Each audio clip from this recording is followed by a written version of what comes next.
Welcome to Larry Krieg's Rail Video number 7, the Illinois Railway Museum. The museum is about 60 miles northwest of Chicago, near the small town of Union. It's a big museum with historic buildings, locomotives and cars, trolleys, trolley and motor buses, a great collection of railroad signals, and, of course, rolling stock that works. We'll start at the depot, one of the oldest west of the Alleghenies, dating from 1851 and originally serving the nearby town of Marengo, Illinois. We'll ride into the museum on Interurban car 415. Our docent driver has to line the switch beforehand, but before long, we're off.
Our first stop, Electric Park. Let's take a look first at the central part of the museum. Here's a pair of trolley buses, one of my personal favorite forms of urban transportation. Though the collection is richest in Midwestern rolling stock, New York City can't be left out. Here's a pair of Redbird heavy rail transit cars. The name Redbird was given to these cars when they were painted deep red to combat graffiti during the early 1980s on orders from David Gunn, then head of New York City Transit Authority, later head of Amtrak. There were about 1,400 cars that received this paint job, but most of the 7 models to become Redbirds were built in the early 1960s. Just over 100 have been preserved. The majority were sunk off the east coast of the U.S. to provide protective barrier reefs and underwater wildlife habitats. No collection of mid-20th century rolling stock would be complete without an example of the Doty Budd rail diesel car.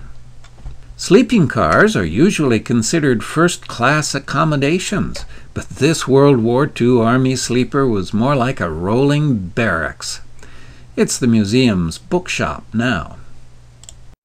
This map on display highlights the importance of electric interurban railways in the Midwest during the early part of the 20th century. And here's a real gem of an interurban car. Built in 1906 for the Fort Wayne and Wabash Valley, it gradually declined in splendor, becoming a coach in 1920 and taken out of service in 1932. Its new private owner used it as a home, preserving much of the interior but adding a roof and shingling the walls. Its refurbishment is a real testimony to the skill and dedication of the Illinois Museum volunteers. The southern part of the museum houses its wonderful collection of locomotives. Yes, they have steamers, of course, but I was mainly interested in their diesel and electric power, which is very impressive.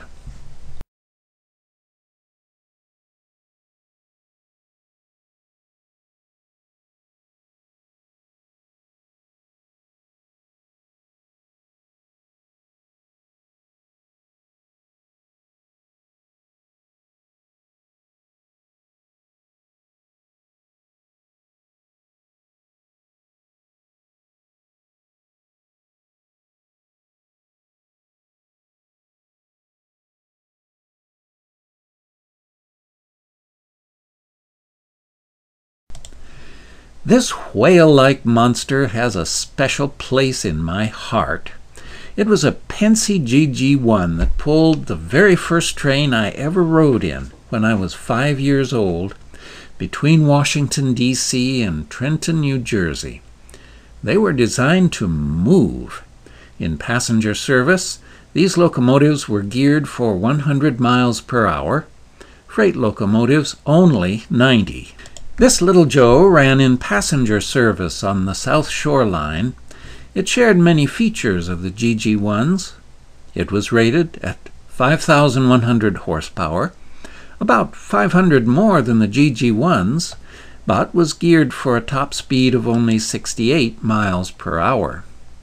Union Pacific gas turbine electric locomotives were some of the most powerful locomotives ever built, rated at 8,500 horsepower and offering 240,000 foot-pounds of starting tractive effort, almost double that of the famous big boy steam locomotives they were designed to replace. But their noise earned them the nickname Big Blow and resulted in their being prohibited from running in Los Angeles. As a result, they saw service mainly between Council Bluffs, Iowa, and Ogden, Utah. Although they look like an A-B pair, the two car bodies are not independent. The first unit has the controls, an auxiliary diesel, and other auxiliary equipment, while the second contains a turbine and generator. All 12 axles are powered. The tender carried 24,000 gallons of heavy bunker C oil, the turbine's primary fuel. This handsome set of locomotives was used for Burlington Northern's business trains and was one of the first to receive the dark green and cream paint scheme.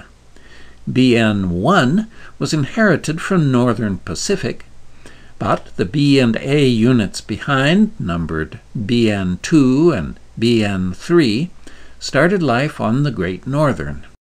Probably the most handsome locomotive in the museum's collection is Burlington's Silver Pilot, number 9911, the last surviving EMD E5. Bells are ringing, the wigwags are swinging, and the Interurban is ready to leave. Let's go for a ride along the museum's 6.4-mile country track. That is a handbrake. Hold on to something, by the way. You can hold on to that, just don't turn it a lot.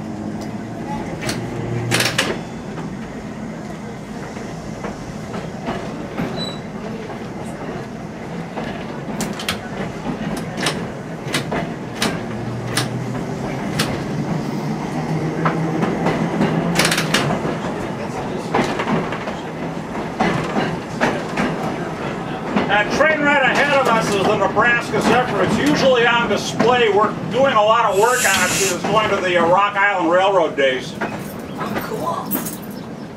When is that? I think it's in mid-August. So we're cleaning it up real good.